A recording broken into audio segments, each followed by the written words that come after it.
والسلام على أشرف الأنبياء والمرسلين وخاتم النبيين وسيد المرسلين النبي المؤيد ورسوله المسعود والمصطفى الأمجد محمود الأحمد مولانا بالقاسم محمد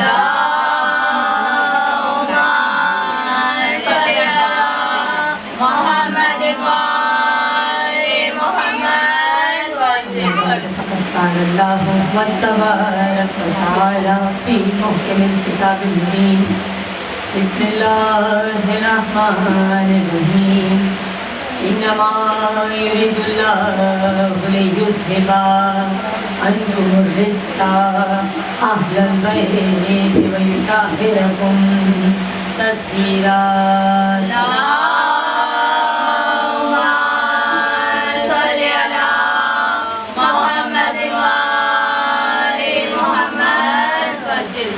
تمام تر تعریف اور تمام حمد و ثنا اس رب ذوالجلال کے لیے ہے کہ جو عالمی طرح ہے، وہ رب جو رحمان ہے رحیم ہے، اور اس رب ذوالجلال کی شان میں مولا کائنات نے نہج بلاغہ کے پہلے خطبے میں اس انداز سے ارشاد فرمایا بسم اللہ الرحمن الرحیم الحمدللہ الذی لا یبلغ بدھتاء القائلون ولا یحسن مرضی ولا بدی حق المسلمین الذي ذكره بعض الهمم ولا يناله وصل الفكر الذي ليس له صفات حد المحدود ولا نات الحدود ولا وقت الممدود وعجل الممدود فقدر الخلائق بقدرته والنشر الرياح برحمته وبطر بالسفل مدانه مولا کائنات نے جب بلاغہ کے پہلے خطبے میں رب ذوالجلال کی شان سے انداز سے بیان کی کہ الحمدللہ الذی لا یبلغ مدحتہ القائلون، یہ ساری تعریف اس ذات کے لیے ہے کہ جس کی مدحت تک کسی بولنے والے کے تکلم کے رسائی نہیں جا سکتے، بھلا یوسی نعمت الدور، اور جس کی نعمتوں کو گننے والے گن نہیں سکتے، بھلے ودی حق المجتہدون، اور کوشش کرنے والے اس کا حق ادا نہیں کر سکتے، الذی ذکرہ بعض الہمم، نہ ہمتوں کی بلندیاں اس کا ادراک کر سکتی ہیں، ولا ينالہ وصل الفکر، اور نہ ذہانتوں کی گہرائیاں اس پر جا سکتی ہیں، الذی لیس له صفات حد المحدود، اس کی ذات یا صفات حد یا معین ہونے والی نہیں ہے، ولا نات الموجود ولا وقت ممدود وعجل ممدود، نہ ہی اس کا کوئی آخری وقت اور نہ ہی کوئی آخری مدت، قدر الخلائق بقدرتہ ہی، اور اس نے اس پوری کائنات کو صرف اور صرف اپنی قدرت کاملہ سے پیدا کیا، والنشر الرياح برحمتہ ہی، اور اس نے اپنی قدرت کاملہ سے ہوا چلائی، وبطر بالسفل مدانه، اور اس نے زمین کی حرکت کو پہاڑوں کی میخوں سے سنبھال کر رکھا، اور بعد از خدا تمام تر درود و سلام ہو ہمارے خاتم النبی سید المرسلین، تو وہ رب رحمان ہے رحیم ہے، وہ ایسا رحمان و رحیم ہے کہ کبھی اس نے اپنے بندوں کو تنہا نہیں چھوڑا، یہ اس رب کا احسان ہے کہ اس نے انسان کی خلقت سے پہلے انسان کی ہدایت کا بندوبست کیا، اور اس رب کا احسان ہے کہ آج بھی ہمارے درمیان ہماری ہدایت کے لیے صاحب العصر امام صاحب العصر والزمان موجود ہے،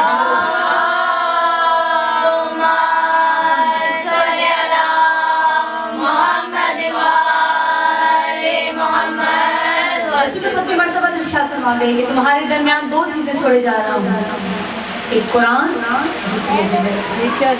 تم ان سے جدا نہیں ہونا، یہ تم سے جدا نہیں ہونا، یہاں تک کہ حوض کوثر پہ میرے پاس پہنچ جاؤ تو قرآن اور اہل بیت ایک دوسرے سے جدا ہو ہی نہیں سکتے، یہ دونوں ایک دوسرے کے ساتھ ہیں، قرآن کو سمجھنا ہے تو در اہل بیت پر آنا ہوگا، اہل بیت کو سمجھنا ہے تو قرآن اور اہل بیت کو ایک دوسرے سے جدا ہی نہیں ہے، تبھی کہا کہ تم ان سے جدا نہیں ہونا، یہ ایک دوسرے سے جدا نہیں ہوگے، یہاں تک کہ حوض کوثر پہ میرے پاس پہنچ جاؤ، اور کس طرح؟ اگر قرآن کو سمجھنا ہے تو کس طرح در اہل بیت سے سمجھنا ہوگا؟ عظمت قرآن یہ ہے کہ جیسے ہی ہم قرآن پاک اٹھاتے ہیں اور قرآن پاک کھولتے ہیں، اس سے پہلے کہ ہم قرآن کے کسی سورے کی تلاوت کا آغاز کریں، ہم سب سے پہلے بسم اللہ پڑھتے ہیں، ابھی ہم نے قرآن پاک کو کھولا، بسم اللہ پڑھی، ابھی کوئی سورت کی تلاوت نہیں کی، جیسے ہی بسم اللہ پڑھی تمام فضائل اہل بیت کھلنا شروع ہو گئے، فضائل اہل بیت کھلنا شروع ہو گئی. کس طرح؟ عالم اسلام کے ایک بہت بڑے مفکر ہیں ابن عباس. ایک مرتبہ ابن عباس آئے مولا کائنات کے پاس اور آگے کہا مولا میں چاہتا ہوں، شیعوں کے مفکر نہیں، عالم اسلام کے بہت بڑے مفکر ابن عباس کہتے ہیں مولا میں یہ چاہتا ہوں کہ آپ مجھے قرآن کی تفسیر سمجھائیں، آپ سے قرآن کی تفسیر سمجھنا چاہتا ہوں. امام نے فرمایا اور ابن عباس بیٹھ جاؤ، بسم اللہ سے آغاز کرتے ہیں قرآن پاک. مولا نے بسم اللہ کی عظمت کو بتانا شروع کیا. دن میں آئے تھے ابن عباس، پورا دن گزر گیا، مغرب کا وقت آیا، مغرب کی نماز پڑھی، مولا نے عشاء کی نماز پڑھی، پوری رات گزر گئی، پوری رات فضائل بیان کرتے رہے مولا. فقط ابھی قرآن کھولا تھا، بسم اللہ کی عظمت کو بیان کرتے رہے، پوری رات گزری. جیسے ہی فجر کا وقت آیا، ایک مرتبہ ابن مولا فجر کی نماز کے لیے اٹھ کے جانے لگے. ابن عباس نے دامن کو تھاما، کہا مولا ابھی بھی تشنا ہوں، مولا ابھی بھی تشنا ہوں، ابھی بھی تشنے کی ختم نہیں ہوئی. امام نے کہا ابن عباس بس اتنا جان لے، اللہ نے 114 صحیفے نازل کیے، جو کچھ 114 صحیفوں میں ہے وہ سب کچھ توریت میں ہے، جو کچھ توریت میں ہے وہ سب کچھ زبور میں ہے، جو کچھ زبور میں ہے وہ سب کچھ انجیل میں ہے، جو کچھ انجیل میں ہے وہ سب کچھ قرآن پاک میں ہے، جو کچھ قرآن پاک میں ہے وہ سب کچھ سورہ الحمد میں ہے، جو کچھ سورہ الحمد میں ہے وہ سب کچھ بسم اللہ الرحمن الرحیم میں ہے، جو کچھ بسم اللہ الرحمن الرحیم میں ہے وہ سب کچھ بے میں ہے، اور جو کچھ بے میں ہے وہ اس کے نقطے میں ہے. اور ابن عباس بس اتنا جان لے، انا نقطۃ الذی تحت الباب، اس بے کے نیچے کا نقطہ میں علی ابن ابی طالب.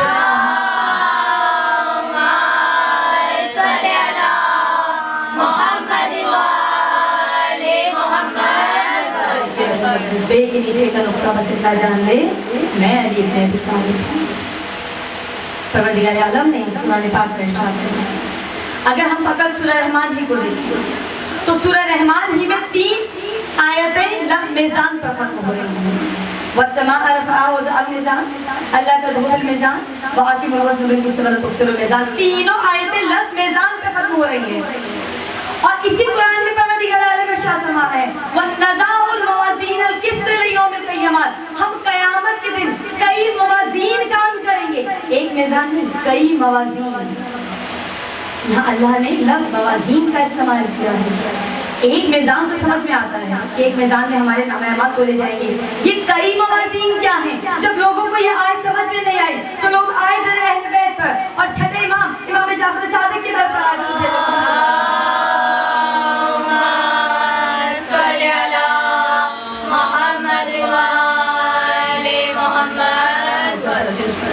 آگے کہا مولا یہ بات سمجھ میں نہیں آتی، یہ آیت سمجھ میں نہیں آ رہی کہ پروردگار عالم قرآن میں کہہ رہا ہے وَنَّزَعُ الْمَوَازِينَ الْقِسْطَ لِيَوْمِ الْقِيَامَةِ، ہم قیامت کے دن کئی موازین قائم کریں گے. یہ موازین کیا ہے؟ امام نے فرمایا یہ موازین سے مراد ہم ائمہ علیہ السلام انبیاء ہیں، ہم ائمہ علیہ السلام ہیں. کہا مولا ابھی بھی سمجھ میں نہیں آیا. امام نے فرمایا جب آخرت ہوگی، حشر کا میدان ہوگا، ایک ترازو ہوگا، اس کے ایک پلڑے میں اس دور کے اس امت کے نبی کے اعمال رکھے جائیں گے، دوسرے پلڑے میں اس کی امت کے اعمال رکھے جائیں گے. جب ہماری باری آئے گی تو ایک پلڑے میں صاحب حجت کے اعمال ہوں گے، دوسرے پلڑے میں ہمارے اعمال ہوں گے. صاحب حجت کی نمازیں ہوں گی، دوسرے پلڑے میں ہماری نمازیں ہوں گی. ایک پلڑے میں صاحب حجت کے روزے ہوں گے، دوسرے میں ہمارے روزے ہوں گے. ایک پلڑے میں صاحب حجت کی نیتیں ہوں گی، نیک عمل کی نیتیں ہوں گی، دوسرے پلڑے میں ہماری ہوں گی. ایک مرتبہ وہ گھبرا گیا، کہا مولا انبیاء کے عمل کہاں، ہمارے عمل کہاں؟ صاحب حجت کی نمازیں کہاں، ہماری نمازیں کہاں؟ صاحب حجت کے اعمال کہاں، ہمارے اعمال کہاں؟ امام نے کہا کیوں صاحب حجت کے اعمال اور تمہارے اعمال نہ ہوں؟ شیعہ تو ہے ہی وہی، کہتے بھی اس کو ہیں کہ جو اپنے امام کی پیروی کریں. فرمایا انما شیعتنا من شیعنا وابتدع اعمالنا، ہمارا شیعہ کہتے ہی اس کو ہیں جو ہماری پیروی کرے گا. شیعہ ہے ہی وہی جو ہماری پیروی کرے گا، جس کے تمام اعمال ہمارے اعمال جیسے ہوں گے، جس کا سونا ہمارے جیسا ہوگا، جس کا جاگنا ہمارے جیسا ہوگا، جس کی نمازیں ہماری نمازیں جیسے ہوں گی. انما شیعتنا من شیعنا وابتدع اعمالنا، ہمارا شیعہ وہ ہے جس کے